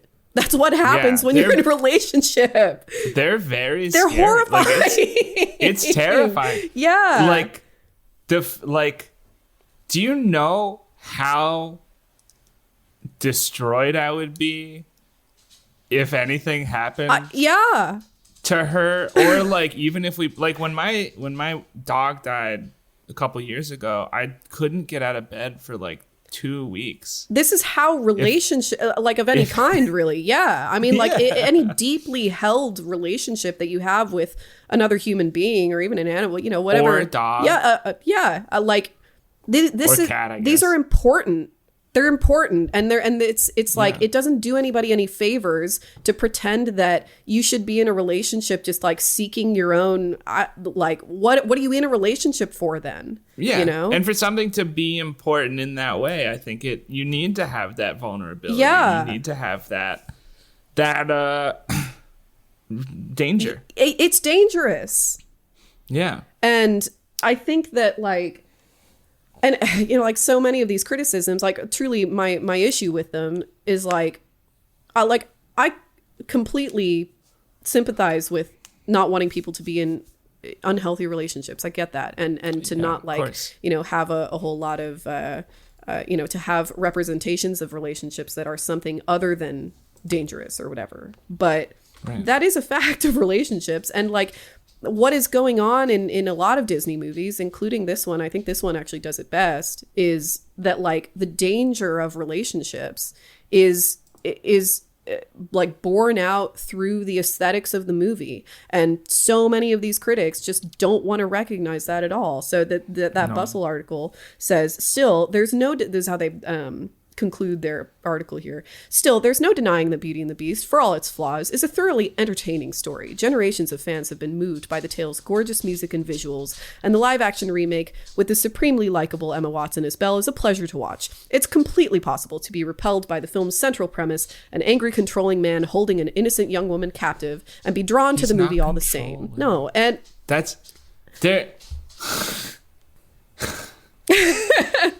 They continue. For good and bad, Beauty and the Beast will God. continue to permeate the culture for many years to come, and its message of dysfunctional romance will be an unfortunate blemish on an otherwise enjoyable tale. And it's like you don't care about art is what's happening. You know what I mean? So you talked about you mentioned earlier, like, there was a period of 5 years where movies were bad. Yeah. This was followed by a period of still happening where critics forgot, like, critics are bad at their job now. Yeah. It's like, if you're going to reduce a movie down to into what is essentially a treatment, Yeah. then you don't care about movies and you don't have any business having any opinions on them. There's a trend that I'm noticing with these guys, and honestly with like a lot of the other critics who have looked at like any of these modern Disney movies, is they are looking at the character at the beginning of the movie and using those traits, which are presented as negative traits that need to change, as the basis of who that character is. And it's like the whole entire arc of the Beast in both of these movies is to go from angry and controlling to generous and not controlling. That's literally what happens in the film. It is okay for people to change. In fact, it's great to go from being kind of shitty to being less shitty. I have a theory. I'm gonna go real broad again, because apparently that's what we're doing this episode. So we you know how young men kind of fucking suck ass right now. So here's my theory. I think young men have always sucked ass. Young men are always terrible all the time. The difference is, like, before all of their terribleness was permanently imprinted on, like, the data stream, they were allowed to stop being terrible at a certain point. Yeah. I myself was terrible. Like, even after I got over the whole anger stuff as a youth, like, there were a lot of jokes that I made, a lot of things that I said in high school and early in college that, like, if they were available, would brand me as, like, a psychopath that I don't do anymore because I saw how they affected people and I felt bad about it and I stopped doing it. There's such a problem with this kind of, like, permanent access to so much information, which is like, it's why, like, when I read about, like, an actor direct somebody said this once about this thing, for me, like, that cutoff period is 8 months. If they said that more than 8 months ago and they have not indicated similar thoughts since, I'm assuming that they've changed their mind. If the thing that you said outpaces the statute of limitations for a more serious crime, you know what I mean? Yeah. I had a friend who ran for some local office in Ohio. He ran as a Democrat, and his opposition, he was kind of young. He was like 24, 25. Probably 25. That's probably the age limit. 25, 26. And his opponents dug through his Facebook and pulled a quote from when he was 15 years old and was like, is this the kind of guy you want running? He's a different person. Well, and like, you have to. And this is something that just all of that context completely flattens when we're looking at online posts, because you can't, as far as you're concerned, it's the same person saying this stuff. You don't, and like, it's right there. It's right next to their face. But it's like, you know, it's from years ago. It's from years ago or months ago or even days ago. Like, I change my ideas all the time based on new information. Sure. That's part of being alive. That's part of, like, hopefully, like, being a good person and a good citizen is, like, being open to changing your mind about things. And, like, the way that these critics lock in Beast as who he is at the beginning of the movie and ignore the whole rest of the movie is what we do a lot for all these other people. And it's like, and I mean, like, even the argument that, like, bad. oh, it's a movie that's like sort of mollifying the attitude that I can change him attitude. And that's not what's happening either. Like, and this is really important for the new one compared to the old one too, because it's really important. And I don't see any critics talking about this. Except Lindsay Ellis, actually. I think this was in her video about it, that in the original, we're big Lindsay Ellis fans on this podcast. Well, medium. I've only seen one video, but it was really good. She's great. Yeah. In the original, it's really important that Belle doesn't know about the fucking curse, and in the new one, she does.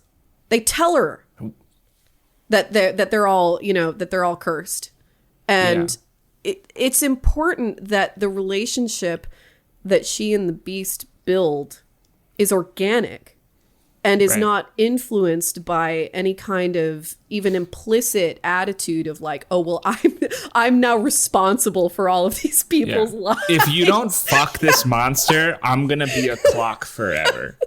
Sorry, I don't make the rules. And that's the like plot ingredient that makes the Beast capable of change in the eyes of the audience. You know what I mean? In the original story, part of the curse is that they can't reveal it to anybody else. Or if they reveal it, it becomes permanent. One of those. Which is actually why the servants were turned into animals, was so they couldn't tell anybody. Because back in the day, servants weren't people; they were servants.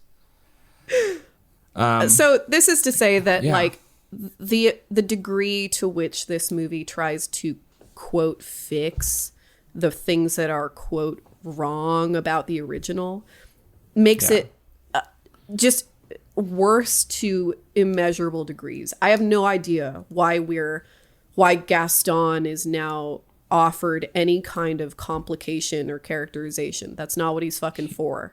Yeah, he's too smart in this movie. He's too smart and he's too complicated. It like the whole first of all, the proposal, the like weird proposal scene in the original is so funny and so outrageous that like, you know, the idea that he's already set up the wedding and invited all the guests and like that's how confident he is that this is going to work out is hilarious. I love it.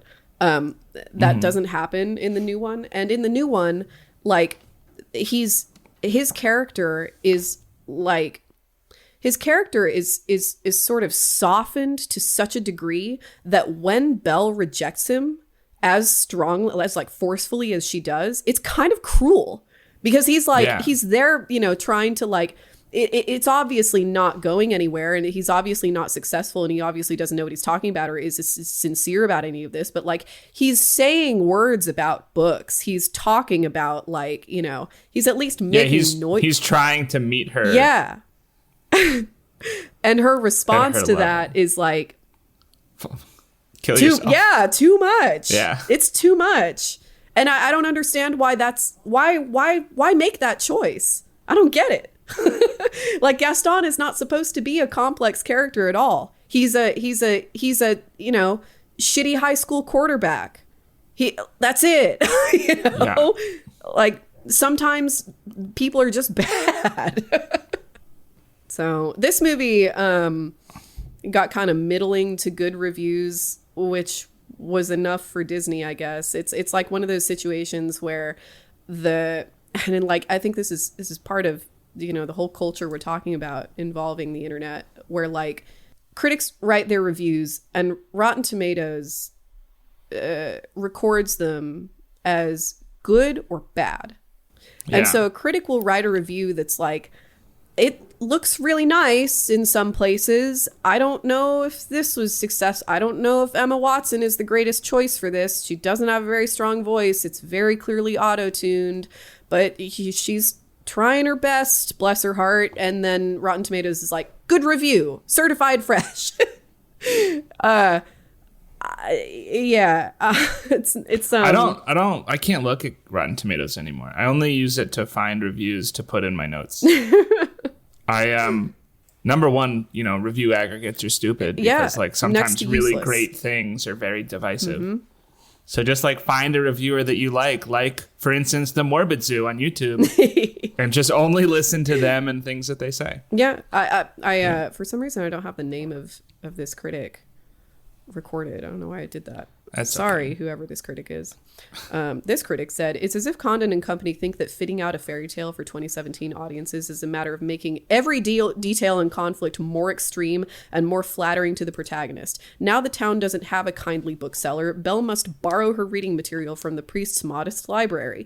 Belle's attempt to teach a little girl how to read brings down the local headmaster's wrath upon her head. These filmmakers mistake sledgehammer strokes of backstory for emotional complexity and character development. It's way too long.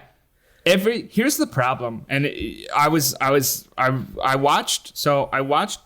live action Beauty and the Beast first, which I might do going forward because I hated it less than I would have if I had watched the animated first, because the animated one is so fucking good and this one isn't. Is the animated one is like tight and perfect. So every bit that they added in the live action to get a 2-hour movie, which I'm assuming was some sort of mandate from Disney's marketing team, although it might not, market research team, just felt unnecessary. It was extraneous. Like who, no offense to the various victims of smallpox, but who fucking cares that Belle's mom died? It doesn't add anything. Why do we have an extra magical object? Yeah. What is that doing? It's like, I'm trapped in the castle, except for this book that can teleport me literally anywhere in the world. It's the Enchantress's cruelest trick, because where would someone want to be a beast? Dude, I don't know. Fucking go to Tahiti. Spend a day on the beach. I'm yelling. I'm sorry, guys. I mean, it's true. It doesn't make any sense. Why add that? It adds go literally skiing. Nothing. Not only does it add, it takes away from the curse. In the animated movie, like his only access to the outside world is the mirror. Like that's it. That's all he can do. Which is also in the new one. Yeah. But now he just can teleport anywhere in the world. Oh, and not just like, I thought like, he goes into the book and it's like a facade, so he still feels bad. No, it literally teleports them. Yeah. And this not only Belle to any place, but up to any time also. I don't think it was any time. I think it was modern day, and she was remembering. I don't think so. I think so, because it was the dead body. Like her mom wasn't there. No, her mom wasn't, and the body wasn't there. So which means if she was we think quarantined this like Paris they did with smallpox, this Paris apartment has just been vacant for the past. Well, it was in a windmill in the outskirts of Paris. Okay. But don't worry, you can still see Notre Dame, thank God. Because otherwise, like, I wouldn't be sure what French city they were in. I don't like how this movie is shot either. There's all sorts of like weird. So here's a weird part. During the song Gaston, there's a part where first of all, I like Luke Evans a lot, and I think he does his best. He is not the size of a barge, roughly or otherwise. No.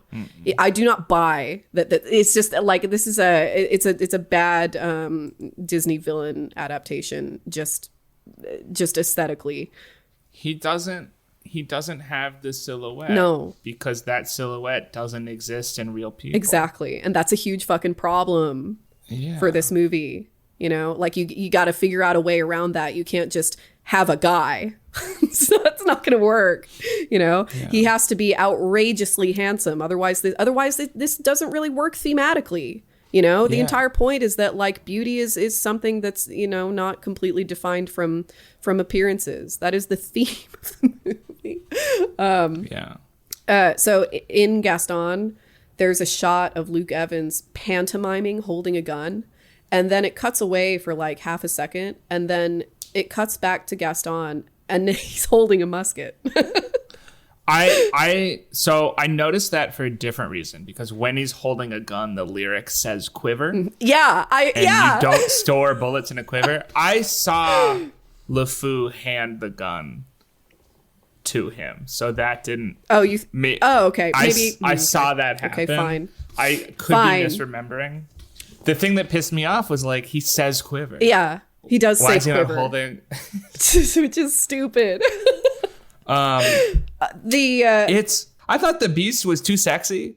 I agree the Beast is too sexy, and I'm so glad you brought up the Beast, because I hate his character design. I think it's really bad. I agree he's too sexy. He looks too human. He does look too human, and this is a huge problem with adapting this movie again and being super literal about it again, but also like this is going to be a problem no matter what they did, for the same reason that it's going to be hard to make a live action Gaston, because the way that the Beast is designed in the original, it is never going to translate to physical law. It's kind of the same thing that the dwarves in Snow White are doing with the humor, you know. To me, this is kind of the problem that CGI has introduced to filmmakers, which is like now they get everything they want, and filmmakers, like most human beings, often want the wrong thing. Yeah. I think like if you're gonna do this live action, which you shouldn't, but if you are, you have to like Jaws. You have to do Jaws for Beast. Yeah, like you can't keep him in the shadows, keep him in the dark, show shadows falling across Belle, like reveal him a couple times. Yeah. But like it's the exactly the problem I have with the Beast in this movie is exactly the thing that I think Maleficent did outstandingly well with Angelina Jolie's costume and her stupid cheekbones. Like that, the cheekbones are a pretty integral part of the silhouette of Maleficent. Like it's important that there be like a really striking image of this character, and the way that that's accomplished in the original version of Beauty and the Beast is that like the Beast has a few qualities that are just never gonna translate to CG. The first time you see him properly, he's growling and on all fours. So being on all fours, there's no animal in the world that can move around comfortably on all fours and also move around comfortably bipedally. It's just not possible. Like even bears kind of like toddle around, and it's really cute, you know? Yeah. But like, don't go near bears. Don't do that. But like in the original, it's really interesting for the physicality of that character that he's just as comfortable running around on all fours as he is walking around on 2 feet. He can dance, you know? And that's not something that's ever going to make it into this is just a matter of biological, physiological law that you can simply not pay attention to because it doesn't work for you. You know how it would have made it? If they got Andy Serkis. I mean, like you could do it if you had a spine, you know, like just fucking forget about, but that's the problem, that like the entire purpose of making this all CG'd out is like, oh no, this has to be real. We have to make this real. We have to make this plausible and real. And you really don't, you know? Well, it's kind of like that's such an issue for these movies because, and we've talked about this so much, and I'm sorry to hash it out again. Like, and we'll talk about it again with Lion King. We're talk about it again. Mermaid. All of the inanimate objects look too good. They're too detailed. And I mean, and it's unpleasant to watch. It's so frustrating too, because like frame to frame, like if you took a screenshot of any of those objects, they're beautiful. They look really, really, really nice. But in Be Our Guest, it's so complicated. Everything is, it's unpleasant. It's just, it's assaulting your eyes, you know? Like there's something to the animation, the necessary abstraction in the 2D that lets you fill in the rest, and you can look at Lumiere and be like, that is a talking candelabra. Right. That's a singing wardrobe. That's the most beautiful girl in the world, even though she's got a kind of oval face. But when it's real, your brain can't, at least my brain, it can't make that jump. Right. And it's so many colors and it's so shiny and there's too many things to look at and they're moving too much and it just sucks too much. I'm sorry. Like, and I feel bad because like I can see the effort I know. that like the modeling teams put in to these characters and I appreciate that effort and it didn't work. I'm sorry. You know, the other thing about the Beast is that, like, I mean, speaking of silhouettes, you know, like the Beast is, it's like the silhouette of Gaston and the silhouette of the Beast are combining together in the sort of imagination of the audience to create a sort of like, you know, I think sort of like composite silhouette that defines this movie. You know, these are like our two semi-antagonists. Like one is a pure antagonist and the other one changes over the course of the movie. But they both have like, I think this movie had only Gaston as the defining silhouette of the movie, it wouldn't be that great. But the Beast also is like an iconic silhouette, you know, and you know. The only thing that's brought into his character design for the new one is those horns, which works okay, but it's not enough. The other thing that he has is this like buffalo hump, which is such a weird choice for the character design and works really well and isn't here. It's like this was impossible to make into a movie that was going to be live action and as faithful to the imagery of the original as it was trying to be. It's not going to Speaking of imagery, there's a kind of a fundamental issue, which is like Belle talks about not wanting to live in this tiny little town. That's a huge town. That's a massive town, and she lives in the middle of it. Like, she described herself as a farm girl. Their farm is a vegetable patch. I know. They're in the middle of town. It's a vegetable patch that she sometimes picks cabbage from. Like, it's not. That's a big I don't town. understand where they're stabling their horse. It's not like, at least in the original one, they live outside of town. Although the lyric, like the farm girl lyric, doesn't show up in that original one. And it does. So the musical numbers in this movie work. Nobody dances for some reason that I can't figure out. And this is like kind of a constant issue with these live action remakes. Snow White is kind of the same. But like part of what's so cool about the original is that there's so much dynamism in the animation of the background characters and what they're doing, and like their actions are punctuating the things that they say and the things that they're singing, and they're moving rhythmically in time with the music. It's not dancing exactly, but there is a choreography there. And I cannot figure out why in the opening number of this movie that is has a heavy chorus, why everybody is just standing still, completely stock still, singing at each other's faces while the camera is moving around them. It drives me nuts. I don't get it. I don't know, man. I think like people kind of forgot. So cameras used to be really big and hard to move. And so older movies and older musicals, they would kind of have the one camera set up and then just shoot from there. And sometimes they would turn it around. Like, I'm thinking of like the 76 trombones from The Music Man. You know, when they're in the gym, sorry for my sniffing. Yeah.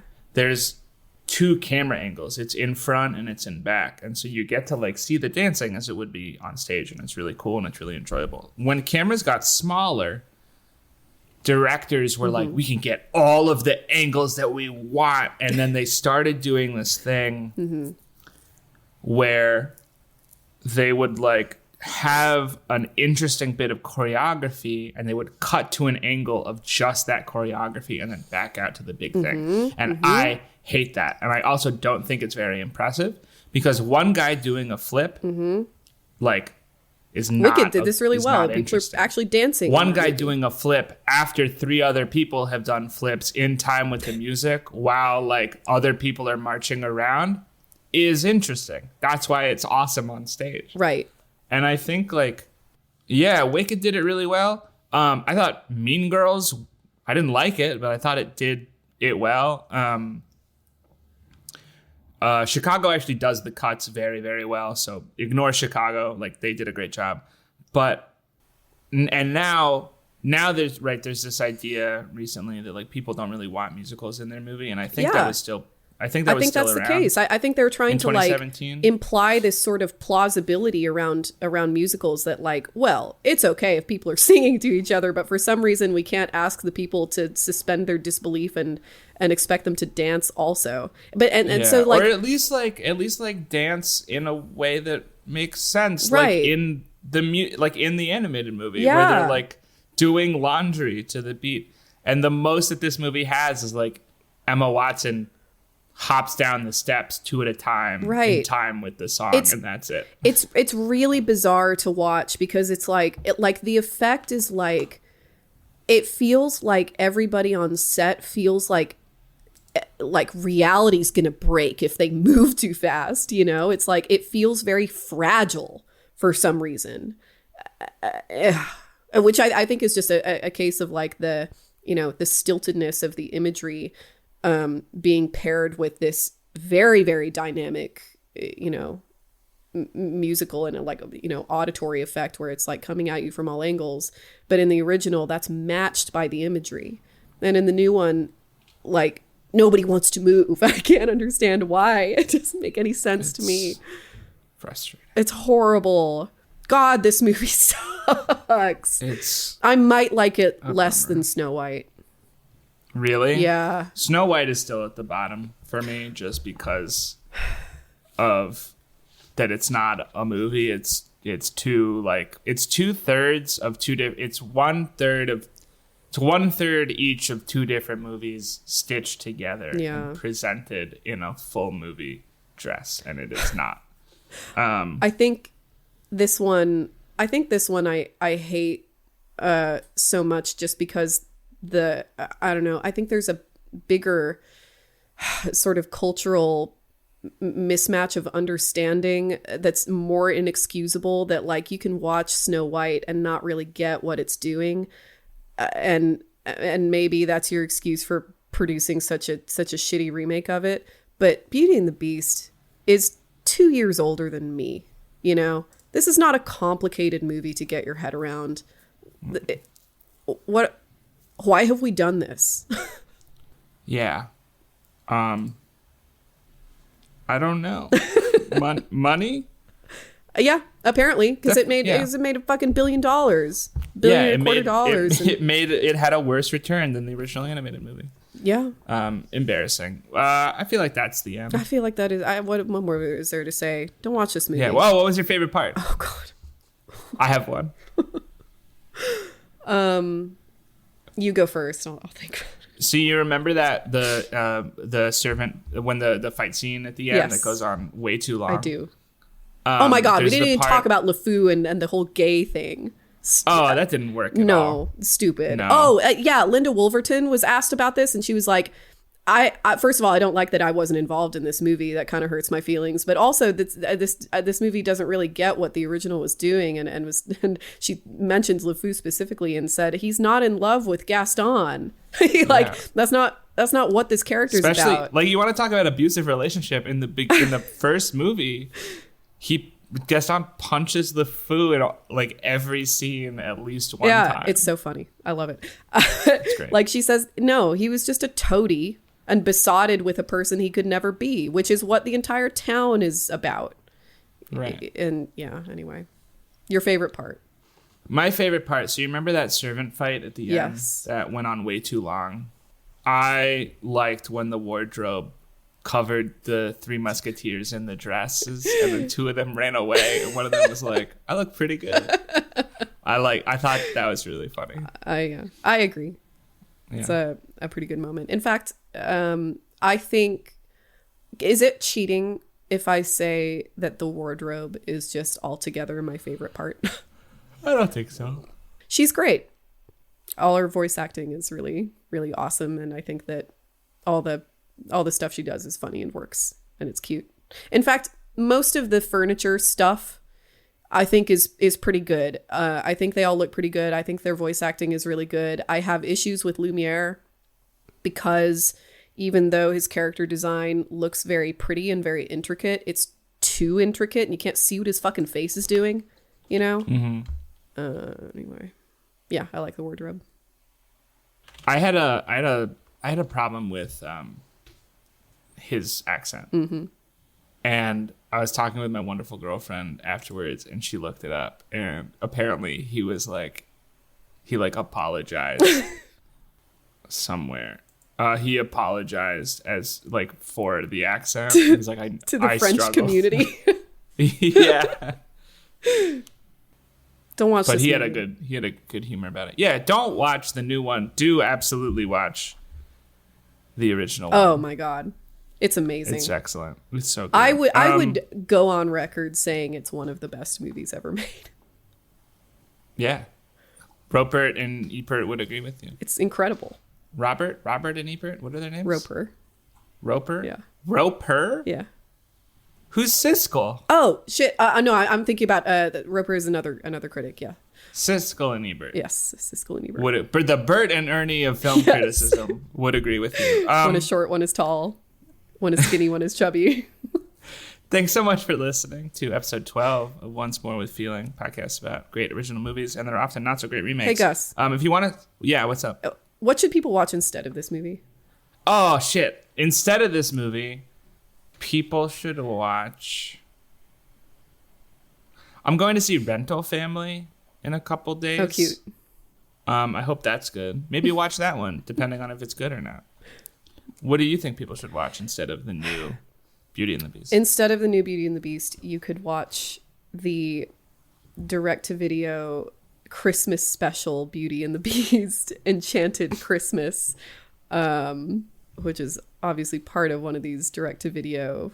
Is it well animated? No. Is it a good installment in this story of Beauty and the Beast? Does it develop the relationship between Belle and the No, it doesn't. But what it does have is just an iconic Tim Curry performance as the pipe organ of the castle.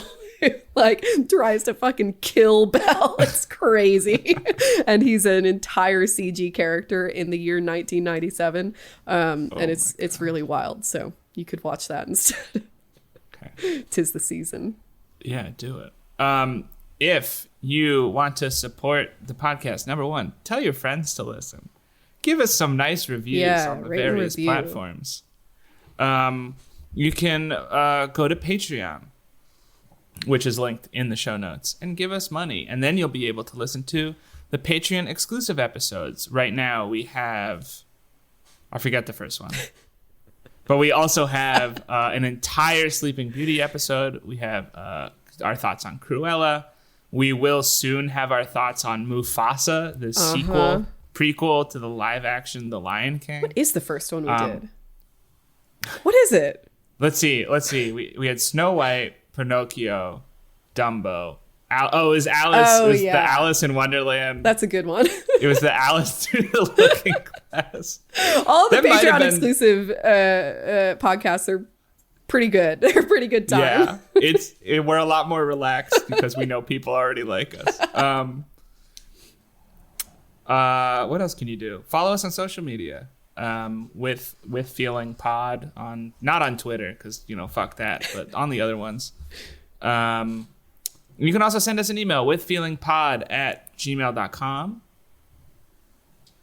Normally I reference like something that we talked about in the episode here, but I like if you're bad at movies and you don't like the original Beauty and the Beast, like let us know, I guess. Anything else? No, I guess not. All right. Well, cue the outro music. See you in 2 weeks. Oh, in 2 weeks. Stop the outro music. In 2 weeks, we'll be back. And we will be talking about, I think, Aladdin. I think so. That'll be fun. Let me double check that. Aladdin, I have to tell you, I love Disney Renaissance so fucking much. Aladdin and Lion King go back and forth for my favorites. So I'm very excited for the last. That'll be very exciting. the next 4 weeks. Because I love them, but I don't think they're my favorites. So Oh my god. So I'm excited to hear you talk about them. Oh my god. Am I excited? Join us then. Yeah. Thanks for listening. Now cue the outro music. Bye. Too often stripped of love, just